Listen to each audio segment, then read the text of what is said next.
Revisão criminal. Gilmar Mendes e Celso de Mello. Voto do ministro revisor, ministro Alexandre de Moraes. Presidente, inicio... Ministro Alexandre de Moraes, sentado à direita na ponta da mesa em formato de um invertido. Pela sustentação oral e também a Procuradoria-Geral da República, que o fez, e agora eu cumprimento em nome do subprocurador, o vice-procurador aqui presente, doutor Bonifácio. Presidente, em virtude do detalhado voto do eminente ministro relator, eu, até para acelerar os trabalhos, eu vou tomar liberdade de fazer só algumas rápidas colocações e, obviamente, juntar o voto por escrito. STF julga pedido de revisão de pena contra o senador Assir Gurgax, condenado em ação penal no STF. É que se pretende a rediscussão do mérito.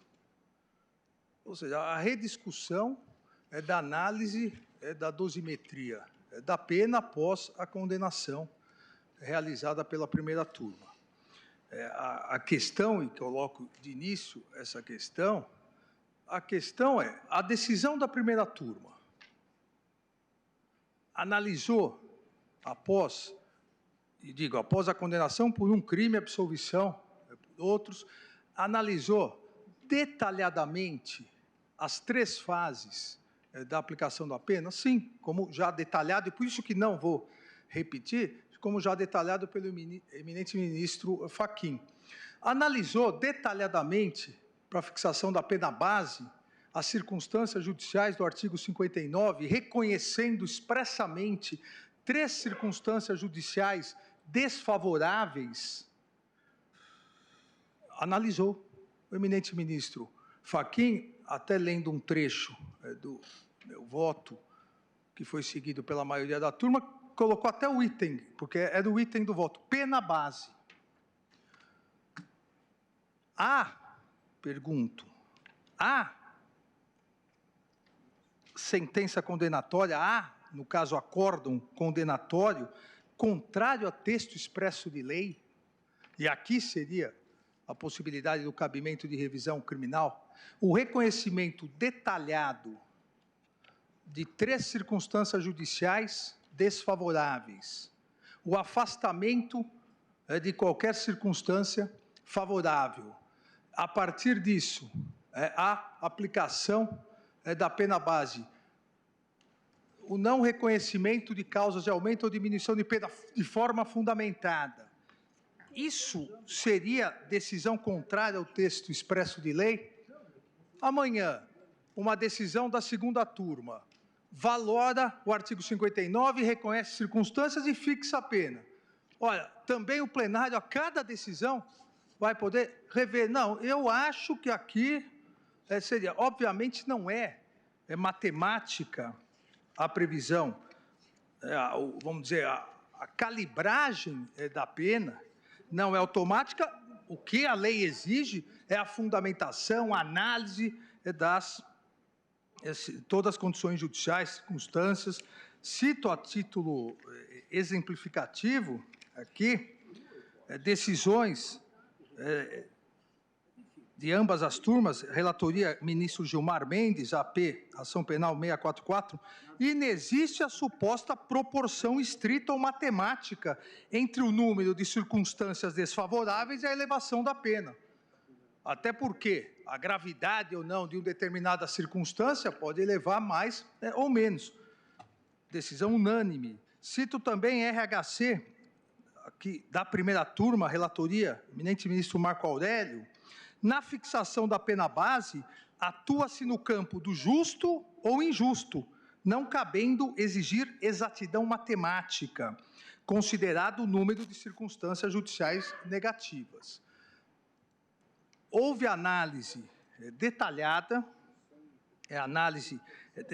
das circunstâncias judiciais, como já o eminente ministro relator colocou, a gravidade, a periculosidade, ou seja, uma a uma foi analisada, a turma analisou, me parecendo absolutamente inadmissível o cabimento da presente ação revisional, para questionar controvérsia sobre o acerto ou desacerto da valoração das circunstâncias legais da dosimetria da pena do agente.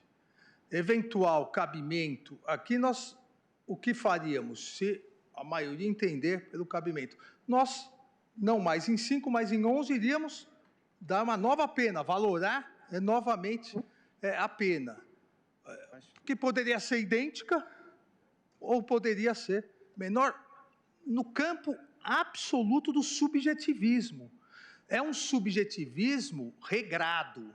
Existe aqui a discricionariedade regrada. Regrada e fundamentada, como foi pela primeira turma na ação penal 935. Detalhadamente, cada uma das circunstâncias judiciais. Inclusive, na decisão, constou, tendo por parâmetro as circunstâncias judiciais acima balizadas, considerada que 3 delas são desfavoráveis ao réu, justifica-se o estabelecimento da reprimenda acima do mínimo legal, como já se posicionou o tribunal, e aí diversos acórdãos foram citados de ambas as turmas. A pena entre 2 e 6 anos, existindo circunstâncias judiciais analisadas a gravidade de cada circunstância judicial, a turma, por maioria, entendeu a fixação da pena como foi dentro da análise do justo e do injusto 4 anos e 6 meses de reclusão. Não vou repetir novamente, porque já foi lido pelo eminente ministro relator, mas houve o detalhamento de cada circunstância judicial. Não seria razoável a possibilidade do plenário da Corte se tornar um órgão revisor ordinário das turmas. À medida em que o plenário, à medida que o próprio tribunal alterou seu regimento, fixando essa competência para as turmas são o próprio tribunal. Obviamente, existe a possibilidade, no caso, existe a possibilidade da revisão, no caso da decisão ser contrária ao texto expresso da lei, evidência dos autos, se fundar em depoimentos falsos, exames ou documentos comprovadamente falsos. Mas aqui o que se pede é tão somente a reanálise das circunstâncias judiciais do artigo 59 e depois ingresso. Agora, a questão do artigo 16. Argumenta-se que, ilegalmente, ou seja, contra o texto expresso da lei, a turma teria deixado de aplicar o artigo 16. Não, presidente. A turma analisou, a turma, e aí não foi nem por maioria, a turma foi unânime ao não reconhecer o artigo 16.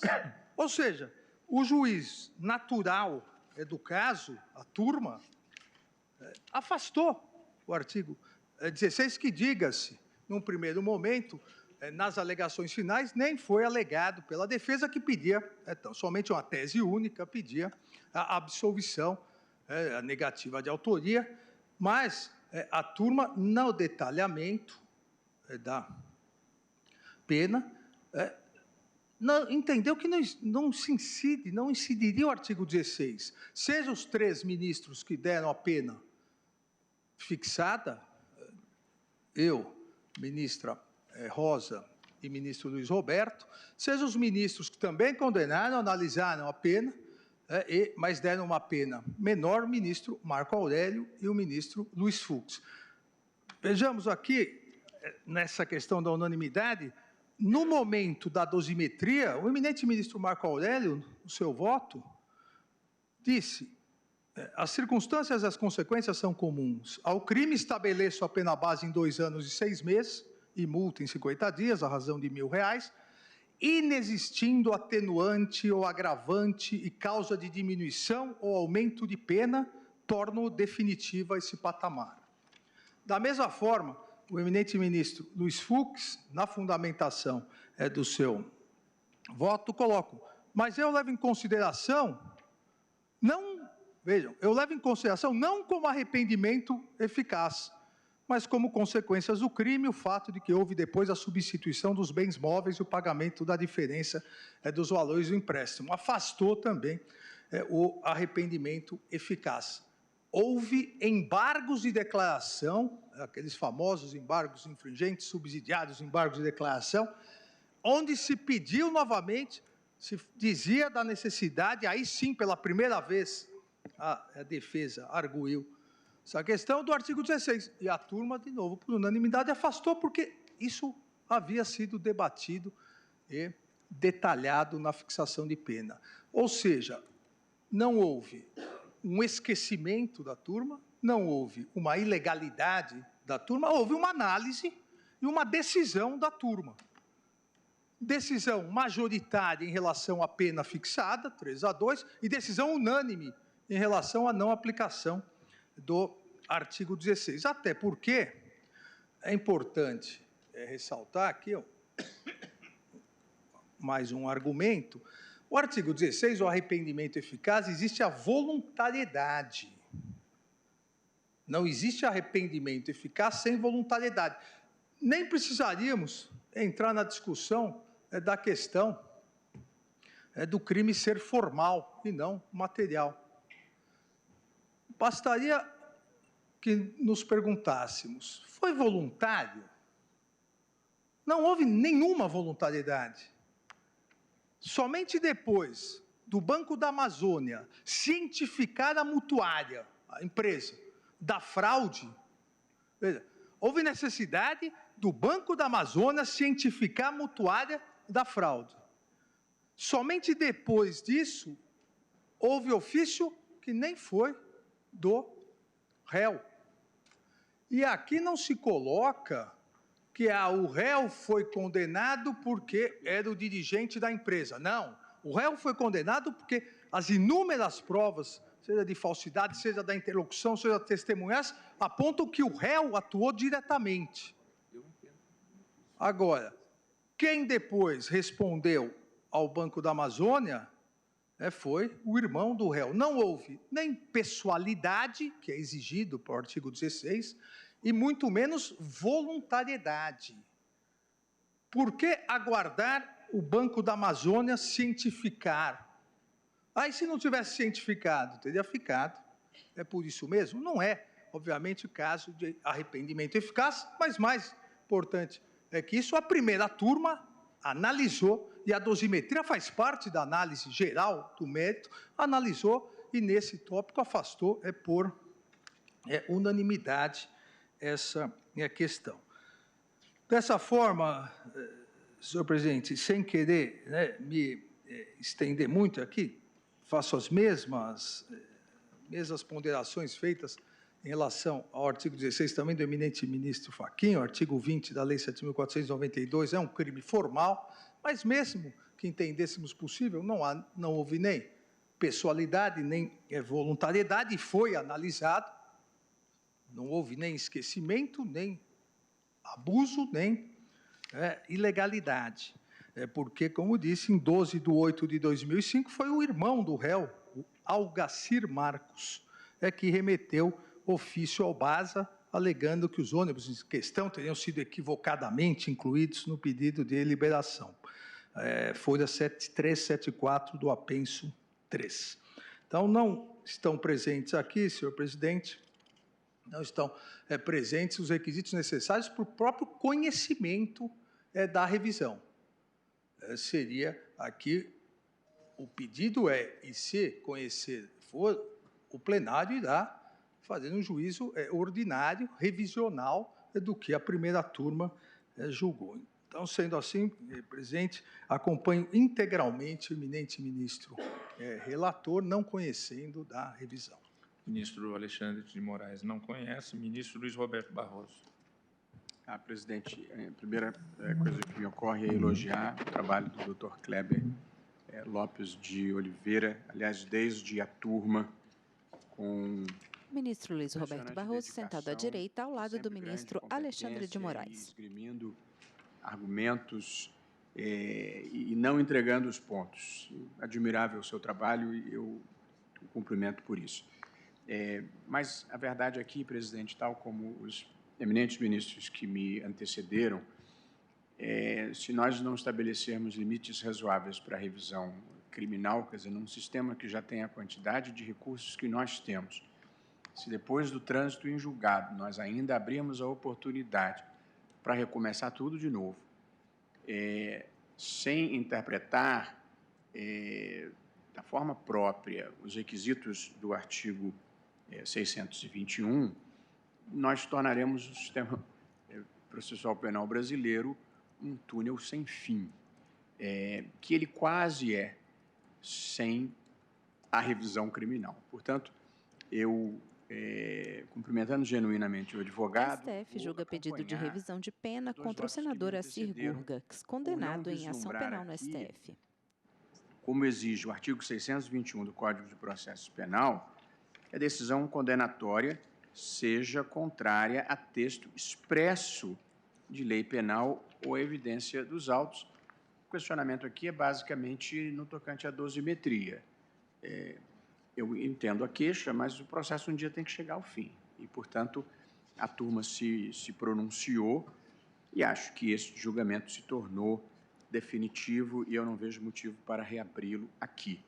De modo, presidente, que, tal como o eminente relator e o eminente revisor, também eu voto pelo não conhecimento. Agradeço, ministro Luiz Roberto. Ministra Rosa Weber, como vota? Senhor presidente, também eu começo cumprimentando o eminente procurador, né, que com muita competência, Ministra Rosa Weber, à esquerda. tanto perante a turma como agora, neste plenário, efetuou o seu trabalho.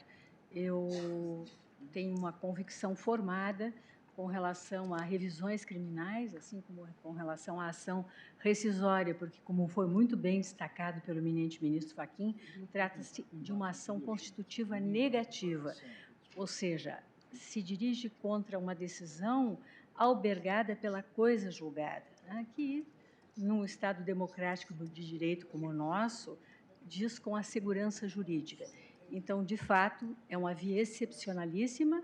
Nós temos que ficar adstritos com muito rigor aos requisitos, no caso do processo penal do artigo 621, e não é um sucedâneo recursal. Então, eu endosso na íntegra todos os fundamentos do eminente relator, a quem cumprimento também pelo voto escorreito, da mesma forma como os ministros que me antecederam, e concluo pela inadmissibilidade da revisão criminal ou pelo não conhecimento, como foi aqui defendido. Eu voto, presidente. Agradeço, ministra Rosa Weber. Como voto, o ministro Luiz Fux? Senhor presidente, Egrégio Acosta, luz representante do Ministério Público. Senhor presidente, Ministro eu fui Luiz voto Fux, vencido à direita. na turma e, posteriormente, também nos embargos infringentes. E tenho bom veso de me submeter à deliberação do colegiado. Secundei duas premissas teóricas, das quais eu não posso me afastar, por uma questão técnica e também porque colaborei para que esse julgamento chegasse a essa conclusão, tanto que o eminente ministro Luiz Edson Fachin me deu a honra de citar a minha manifestação contra a tela antecipada. E eu secundei duas premissas que levam à conclusão desse julgamento. A primeira, de que não cabe ao tribunal reverter condenação mediante o afastamento de interpretação de prova aceitável e ponderada, ainda que não a melhor. Então, isso é uma decisão fixada pela Suprema Corte com a minha anuência judicial. E a segunda premissa é de que a revisão não pode servir como simples instrumento de veiculação de nova pretensão recursal do mérito ou de rediscussão da dosimetria da pena. Esse, então, foi um acórdão emblemático do qual eu participei. Eu fiquei vencido, senhor presidente, mas nós, juízes, devemos ter a humildade judicial de reconhecermos que, em determinadas circunstâncias, nós, digamos assim, se o colegiado se formou num sentido contrário, nós certamente estávamos seguindo um caminho injudicando diferente daquele que deveria ser. Por outro lado, essa questão até se confunde com o próprio mérito, mas, de toda maneira, não caber a revisão em matéria de dosimetria nem para reverter o julgado, como se fosse um recurso, é uma questão de inadequação da via. Então, realmente, a solução é a inadmissão ou não conhecimento dessa revisão, conforme assentou o ministro relator e que foi seguido até então pelos ministros Alexandre Moraes, Luiz Roberto Barroso e ministra Rosa Weber. E eu vou acompanhá-los por uma questão de coerência, porque nada mais inquietante para o jurisdicionado do que o juiz incoerente, né? Pode até não saber bem direito, mas incoerência, efetivamente, a população não aceita. Então, é nesse sentido que eu voto. Como vota a ministra Carmen Lúcia?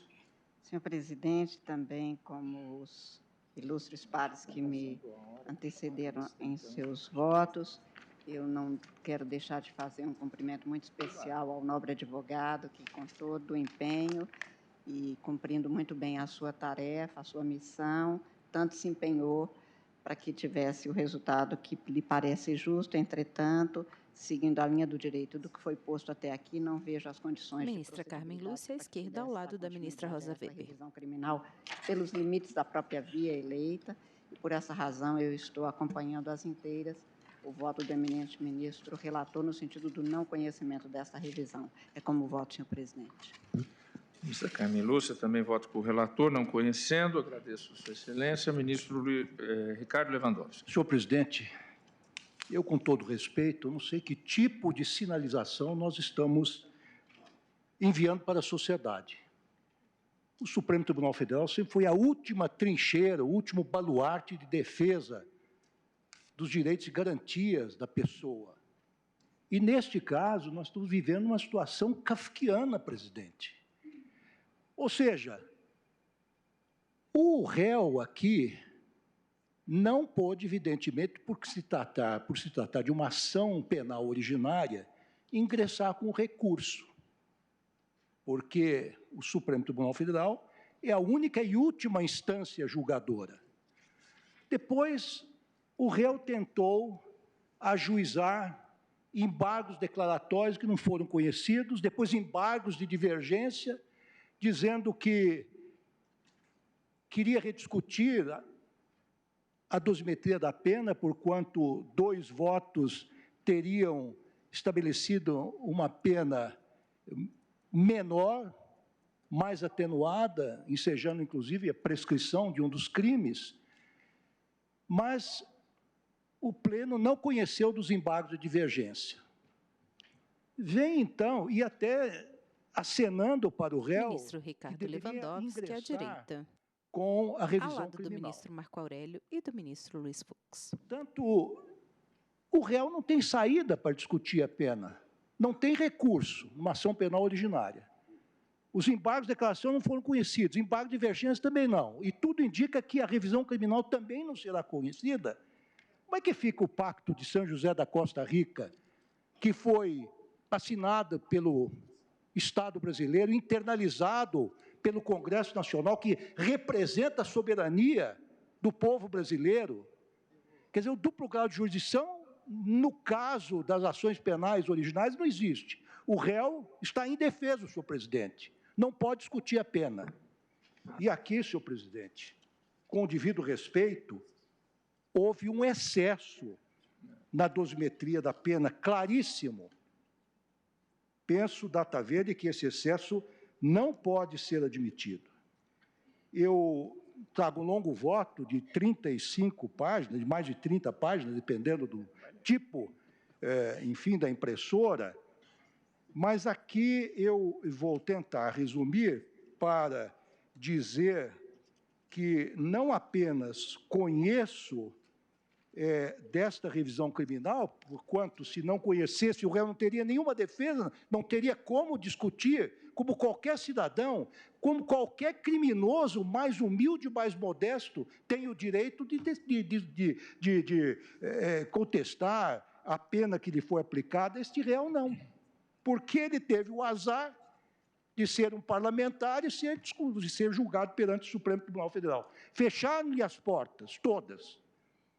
Então, senhor presidente, eu aqui já adiantando o meu Vossa Excelência me permite? Pois não. E ainda dizem que a prerrogativa de foro, a prerrogativa de Ministro ser Marco julgado Aurélio. pelo Supremo é um privilégio.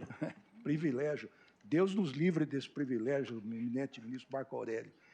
Presidente, eu, adiantando aqui a conclusão do meu voto, estou conhecendo a revisão criminal, julgando procedente, em parte, reduzindo a pena imposta ao requerente para 2 anos e 6 meses e ao pagamento de multa de 50 dias à razão de R$ 1.000 cada uma pela prática do delito previsto no artigo 20 da Lei 7492. Eu estou, em meu longo voto, estou dizendo que a fundamentação da dosimetria da pena, da sanção penal, é extremamente relevante no ordenamento jurídico brasileiro, em razão de as circunstâncias judiciais, diretrizes para a fixação da pena base, se caracterizarem, como na dicção do artigo 59 do Código Penal, como um tipo aberto.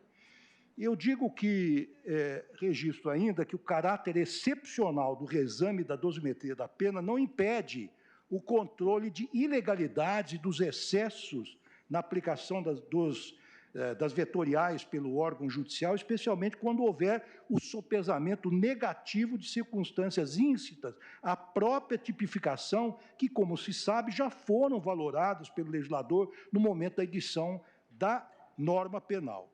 Cito Cláudio Heleno Fragoso, eminente jurista, um trecho de seu livro, A Motivação da Sentença na Aplicação da Pena, e digo que as circunstâncias elementares do tipo não podem ser revaloradas na aplicação da pena, em decorrência da proibição da dupla incriminação, do ne bis in idem. Quem vota é o ministro Nem por isso, Ricardo apenas as Lewandowski. circunstâncias externas Revisão criminal aos crimes poderão 5475. impactar na Assir dosimetria da ação Gurgax penal. contra Ministério Público Federal.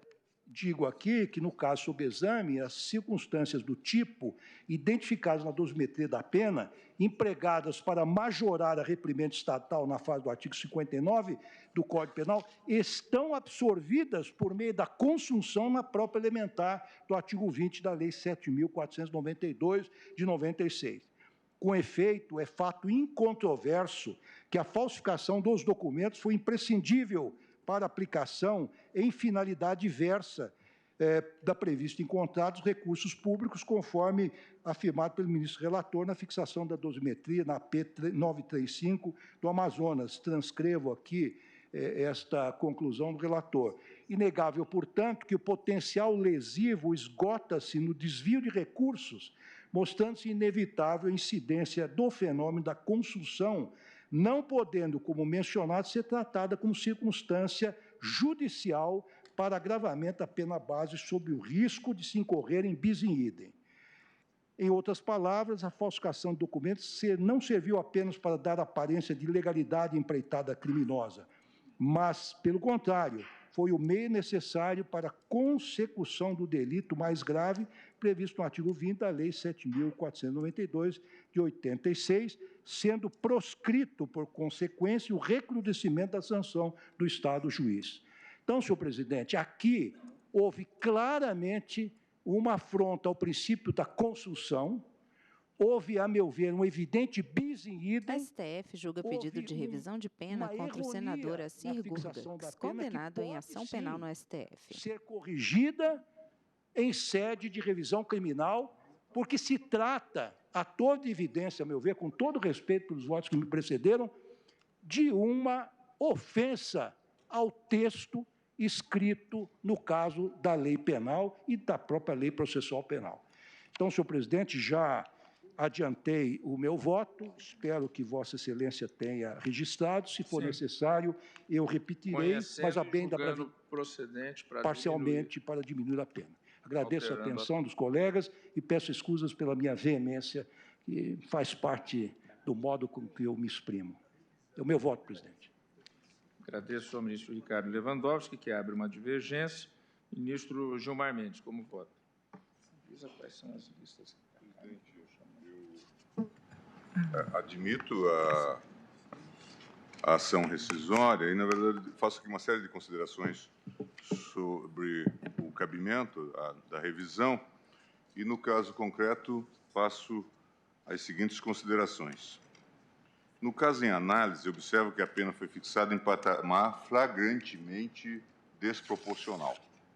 Nesse sentido, a pena em abstrato para o crime do artigo 20 da Lei 7.492, de 86, é de 2 a 6 anos de reclusão, sendo que o requerente teve a pena fixada em 4 anos e 6 meses de reclusão, ou seja, muito próximo ao patamar máximo do crime em análise, com base em 3 circunstâncias judiciais desfavoráveis, previstas pelo artigo 59 do Código Penal: culpabilidade, as circunstâncias e consequências do crime. Embora não se adote um rígido critério matemático para a dosimetria da pena, em casos como esse, a melhor doutrina entende que a pena não deve superar o termo médio, que no caso é de 4 anos.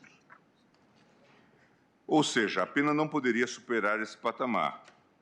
Quando, eu cito Bosque, José Antônio Paganella, quando algumas das circunstâncias judiciais forem valoradas negativamente, leia-se em desfavor do acusado, a pena base deverá ser quantificada um pouco acima do mínimo legalmente combinado. As peculiaridades do caso podem ensejar que algumas circunstâncias Quem judiciais, vota é o ministro por exemplo, Gilmar 2 ou Mendes, 3, à esquerda, ao sejam lado consideradas reprovadas, da ministra Carmen Lúcia. axiologicamente desvaliosas. Nessa situação, a regra em tela propõe que o quantum da pena seja fixado um pouco acima do mínimo combinado do tipo penal, para bem refletir o grau médio de reprovação pelo fato, sem atingir, no entanto, o termo médio. Portanto, verifico a evidente desproporcionalidade da pena e creio que a sanção mais adequada ao caso, de acordo com os parâmetros legalmente previstos, seria mais ou menos a sanção de 2 anos e 6 meses, estabelecida nos votos do ministro revisor, Marco Aurélio, e do ministro Luiz Fux, quando do julgamento da ação penal. Ademais, observo que considerou-se a culpabilidade mais acentuada do requerente em virtude de ter agido de forma premeditada, envidando esforços para receber valores oriundos de financiamento concedido. Acrescentou-se ainda que as consequências do delito seriam graves, já que teriam sido desviados valores vultosos. Não obstante, entendo que a premeditação do crime seria elemento inerente ao dolo, não podendo, ante a ausência de elementos concretos que indiquem um maior desvalor, ser utilizada para o agravamento da pena. Anote-se ainda que se desconsiderou a reparação dos danos após o início das investigações, conforme comprovado pela defesa, com a realização de aditamento do contrato e a exclusão dos ônibus antigos do contrato de financiamento, o que desconstitui as alegadas consequências negativas.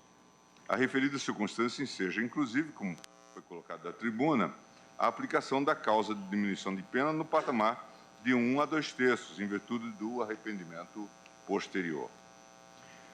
Quanto ao ponto, o STF já decidiu pela possibilidade de aplicação do arrependimento posterior em caso de crimes financeiros, previsto no artigo 6º e 16 da Lei 7492 de 86, de modo a afastar a tese de não aplicação da referida norma aos tipos em questão. Eu cito o HC 98658, da relatoria da ministra Carmen Lúcia, redator para acordo, ministro Marco Aurélio. No julgamento do RHC 124-192, da relatoria de Vossa Excelência, presidente, esta Corte também decidiu pela possibilidade de valoração negativa dos valores envolvidos na análise de circunstâncias judiciais do artigo 59 do Código Penal, em especial no que se refere às consequências lesivas dos crimes financeiros. Esses precedentes corroboram a tese sustentada pela defesa, no sentido de que as consequências materiais do crime devem ser consideradas para aumento ou diminuição da pena, mesmo nos casos dos crimes formais, ainda que não influencie na tipificação ou consumação desses delitos. Todas essas circunstâncias evidenciam, a meu ver, a absoluta desproporcionalidade da pena, de modo a ensejar a procedência da revisão criminal com a redução da pena para 2 anos e 6 meses de reclusão e a consequente declaração da prescrição nos termos do artigo 109.4 do Código Penal, uma vez que decorrido prazo superior a 8 anos entre a data da ocorrência dos fatos, em 2004, e o marco interruptivo do prazo da denúncia, em 10 de fevereiro de 2015. Destaco que se trata de fatos ocorridos antes do advento da Lei 2.234, razão pela qual não se aplica a nova redação do artigo 110 do Código Penal. Ante o exposto, presidente, voto pelo conhecimento da revisão e pela procedência, com a redução da pena para 2 anos e 6 meses e a consequente declaração de prescrição. É como voto. Agradeço, ministro Gilmar Mendes. Como voto, ministro Marco Aurélio. Presidente, subscrevo o que dito pelo ministro Ricardo Lewandowski quanto à necessidade, considerado o Pacto Ministro São Marco Aurélio, José à da direita, Costa ao lado Rica, do no que ministro Lewandowski. sinaliza, no campo penal, duplo pronunciamento, de interpretar-se o artigo 621 do Código de Processo Penal com largueza, no que prevê que a revisão dos processos findos será admitida quando a sentença condenatória for contrária ao texto expresso da lei penal ou à evidência dos autos.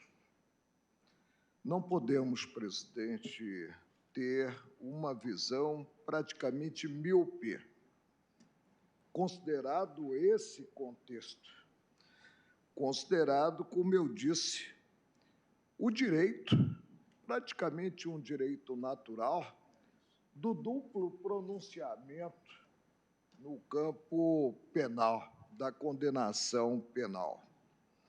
O que colho, presidente, do caso concreto? Colho, em primeiro lugar, os dados que me levaram, depois de cogitar de uma pena de 2 anos e 6 meses, considerado tipo formal, estritamente formal, do artigo 20 da Lei 7.492, de 86, da prescrição. Fatos que seriam criminosos remetem aos anos de 2003 e 2004. Denúncia apresentada, presidente, em janeiro de 2013, passados praticamente 10 anos, recebida em 10 de fevereiro de 2015. Houve a liquidação da cédula financeira, mas isso é até certo ponto irrelevante, tendo em conta que o tipo penal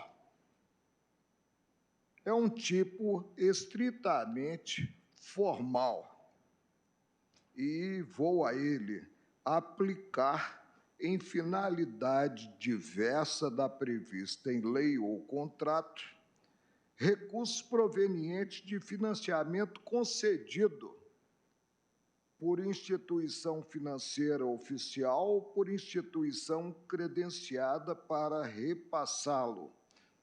Seria, se não me falha a memória, o Banco da Amazônia? O Banco da Amazônia. E aí tem-se a previsão da pena, da sanção para esse tipo, piso de 2 anos e teto de 6 anos. Chegou-se, presidente, a quase o teto nesse crime estritamente formal. Chegou-se a 4 anos e 6 meses, faltando 1 ano e 6 meses para ter-se o teto. Mas há mais, presidente. O que colho do voto do relator nesta revisão revisor, quanto ao perfil em si do condenado, os antecedentes, a conduta social, a personalidade e os motivos não apresentam energia, nem mesmo, muito menos, atômica. Não apresentam energia para agir em desfavor do réu, razão pela qual são tidos como elementos neutros. Não há que se falar em comportamento da vítima na espécie. Mas, mesmo assim, chegou-se à penação de 4 anos e 6 meses.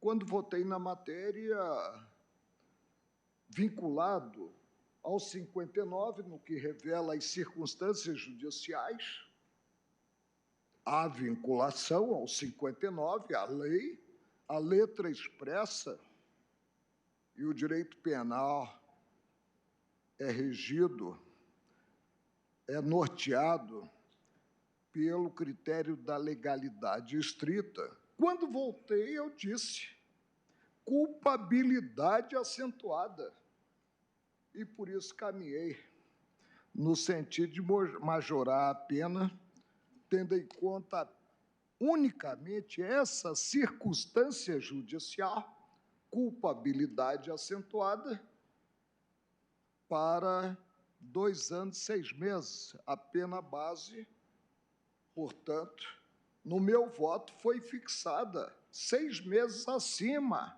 do piso previsto para o tipo. Mas por que, então, a sempre ilustrada douta maioria concluiu pela penação em 4 anos e 6 meses? Assim o fez, presidente, potencializando, e eu diria ao arrepio, do que disposto no artigo 20, a revelar crime formal da Lei 7.492, de 86, as circunstâncias do delito e as consequências. Sob o ângulo das circunstâncias, ocorre aqui algo a escancarar, sob a minha forma de ver, a contrariedade à lei. Porque se desprezou totalmente o que disposto no artigo 20 da lei referida, 7.492, de 86, para considerar-se um tipo, para considerar-se núcleos de um tipo, ou núcleo de um tipo, em relação ao qual foi o réu absolvido pela maioria, pela tipicidade. Que tipo foi esse? E aí se procedeu à mesclagem, confundindo-se tipo penal com circunstâncias judiciais. O tipo do artigo 19, e o mais interessante, presidente, no voto que eu proferi vencido, eu condenava também por esse tipo. Mas a maioria absolveu por esse tipo, considerou-se as fraudes estranhas ao tipo que serviu de base à condenação do réu, que é o tipo do artigo 20, e aí leio o 19, um tipo diverso. Não há sobreposição, porque em relação ao 20 não se tem o núcleo fraude. Basta que se aplique o empréstimo em uma destinação diversa.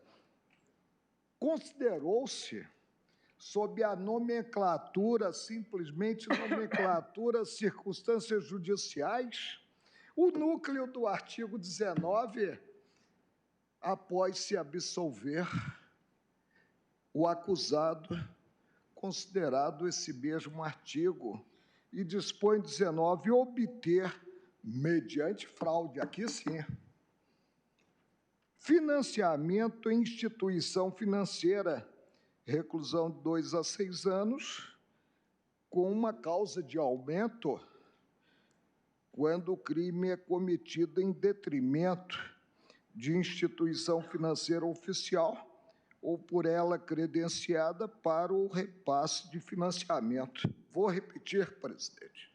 no voto que eu proferi,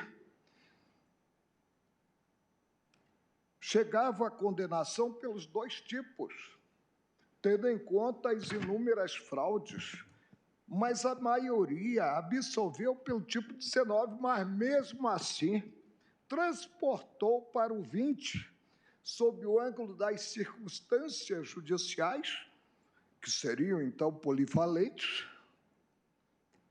Núcleo do 19, as fraudes cometidas. Indaga-se. Não se está aqui diante de um título condenatório contrário à ordem jurídica? A resposta para mim é desenganadamente positiva. Uma vez absolvido o réu, considerado o tipo do artigo 19, não cabia na fixação da pena presente o 20 da 7.492 de 86, considerar as fraudes.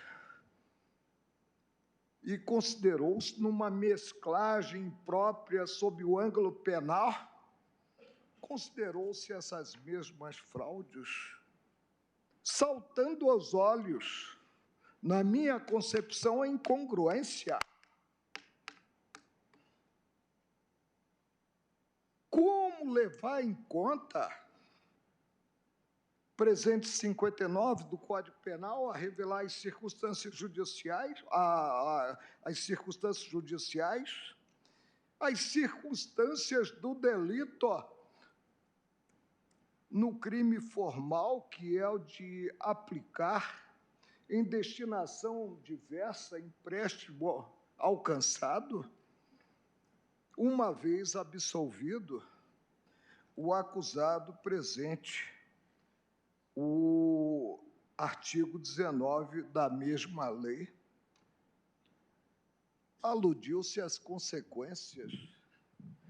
Presidente, consequências em se tratando de crime formal? Fica difícil essa admissão. Consequências quando o empréstimo obtido e aplicado indevidamente foi liquidado, como admitido, isso aí é incontroverso, no processo crime, a maioria formada, considerados 3 votos proferidos, ao potencializar as circunstâncias do delito, ao potencializar o que seria as consequências, ouvidou para mim, presidente, o sistema, ouvidou para mim a premissa anterior, que resultou presente a atipicidade ante o 19 da Lei 7.492 de 86. Portanto, não se teve em conta na obtenção do empréstimo as fraudes manejadas para chegar-se ao empréstimo, né? Ouvidou a normatização penal. E o pior, presidente, é que tudo esse contexto sinaliza que se acabou como consequência na potencialização da sanção por afastar a prescrição, tendo em conta a inércia do titular da ação penal em apresentar a denúncia passados 10 anos dos fatos da obtenção do empréstimo. Ressoa, presidente, até mesmo, e digo com desassombro, como uma fuga à majoração da pena por circunstâncias judiciais inexistentes, a majoração da pena para fugir-se à incidência da prescrição punitiva do Estado. E, nesse caso concreto, tem-se o critério da especialidade, porque ele é regido pela legislação anterior, que remetia à consideração do tempo passado, antes da oferta da denúncia, o que já não mais ocorre nos dias atuais. É caso, para mim, presidente, típico de enquadramento. Revisão Criminal 5475, Assir Gurgax contra o Ministério Público Federal. Quem vota é o ministro Marco Aurélio.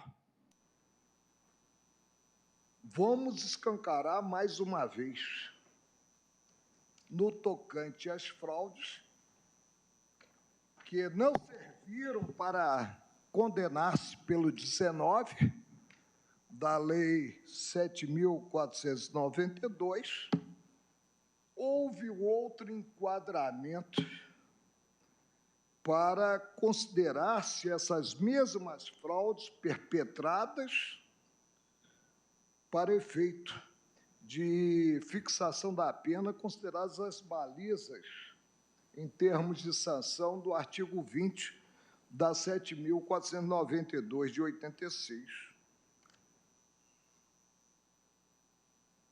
Presidente, não admitida a revisão criminal neste caso, em que caso será admitida a revisão criminal? Que precisa, como já foi ressaltado pelo ministro Ricardo Lewandowski, ser encarada com largueza, tendo em conta o Pacto de São José da Costa Rica, a ensejar, tanto quanto possível, duplo pronunciamento no crivo penal. Admito, portanto, a revisão criminal, não para tornar prevalecente o meu voto, não é isso. Todos sabem que entro no plenário ou na sessão da turma com uma fisionomia e saio com a mesma fisionomia, ainda que vencido de forma isolada, porque eu não disputo coisa alguma no colegiado. As partes é que disputam, né? Mas não posso deixar de dar consequências jurídicas a esse contexto. Contexto em que houve enquadramento do procedimento do réu apenas e tão somente no artigo 20. E que, após esse enquadramento, com a tipicidade quanto ao 19, já não se poderia considerar, sob o rótulo de circunstâncias judiciais, as fraudes que levaram à obtenção do empréstimo.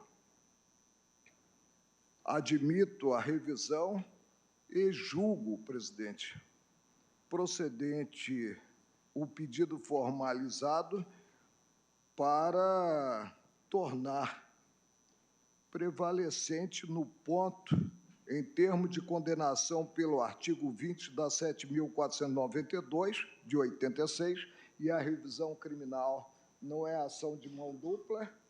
Eu não posso voltar à matéria em relação à qual foi absolvido, né, o réu, né, para tornar prevalecente a ótica vencida na turma. É como voto. Agradeço ao ministro Marco Aurélio.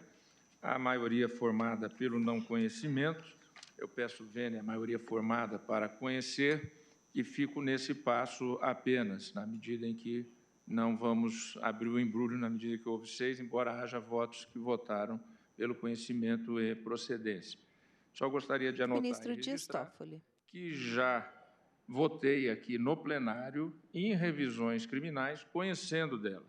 Recentemente tivemos um caso em que eu fui vencido na turma, fui o único voto pela absolvição. O ministro Gilmar Mendes foi o relator do caso, condenando na segunda turma, não me lembro agora o número do processo revisional, E depois aqui, praticamente à unanimidade, se reviu a condenação, inclusive com o voto do relator originário. Então, a questão do conhecimento, eu tenho que realmente é cabível, é previsto a ação rescisória, é prevista a ação revisional criminal, tanto que discutimos preliminarmente a questão da distribuição em relação ao revisor, por isso eu peço todas as vênias em relação aos colegas que votaram pelo não conhecimento para, de suas excelências, divergir, entendendo que cabe, sim, conhecer da ação, mas, na medida em que a maioria se formou pelo não conhecimento, eu não me pronuncio quanto ao mérito. Proclamo o resultado. Por maioria, não foi conhecida da revisão criminal, vencidos os ministros Ricardo Lewandowski, Gilmar Mendes, Marco Aurélio e Dias Toffoli. Rapidamente, eu gostaria de votar 3 listas, faltando 1 minuto, da relatoria da ministra Carmen Lúcia. Ministra Carmen Lúcia, lista 136 de 2019, trata-se exatamente de uma ação rescisória, aqui no âmbito não criminal, no âmbito de civil administrativo. Sua Excelência julga improcedente a ação rescisória. Eu sou o revisor, eu estou acompanhando Vossa Excelência também no julgamento da improcedência da ação rescisória. Lista 136, ação rescisória 2006, procedente de São Paulo. Todos de acordo? De acordo. Não havendo divergência, essa é a proclamação. Lista 142, também de relatoria da ministra Carmen Lúcia, embargos de declaração. Nos embargos de declaração, no recurso extraordinário 553-710, procedente do Distrito Federal, Sua Excelência está não conhecendo os embargos. Todos de acordo? Presidente, apenas para ressaltar mais uma vez, eu admito os segundos embargos declaratórios, mas quando o vice... Ministro Marco Aurélio. Pela vez primeira no julgamento dos anteriores, o que não é o caso. Não é o caso, exatamente. Eu também tenho esse posicionamento de Vossa Excelência, acompanho também. Então, não conhecido dos embargos, decisão unânime. Uma última lista também de relatoria da ministra Carmen Lúcia, lista 225 de 2019, trata-se de ação rescisória 1963, procedente do Rio de Janeiro, e eu sou o revisor. Sua Excelência julga improcedente a ação, eu estou, como revisor, acompanhando Sua Excelência, julgando improcedente. Todos de acordo? Julgado a unanimidade improcedente a ação rescisória.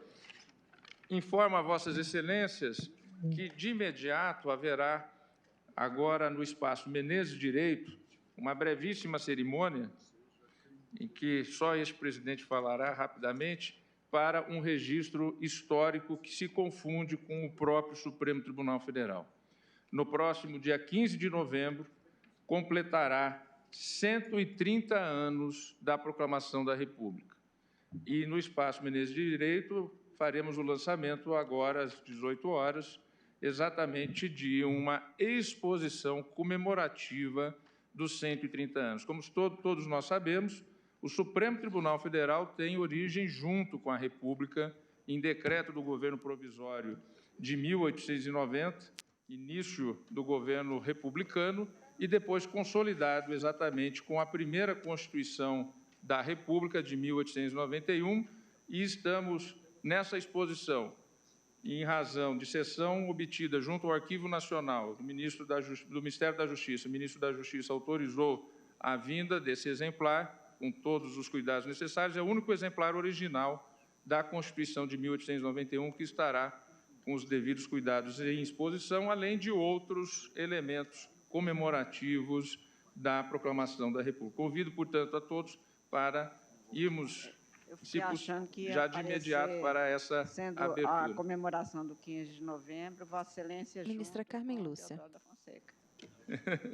É uma pelo data, aniversário. É uma data significativa, os 130 anos. E, agradecendo a presença de todos, declaro encerrada a presente sessão.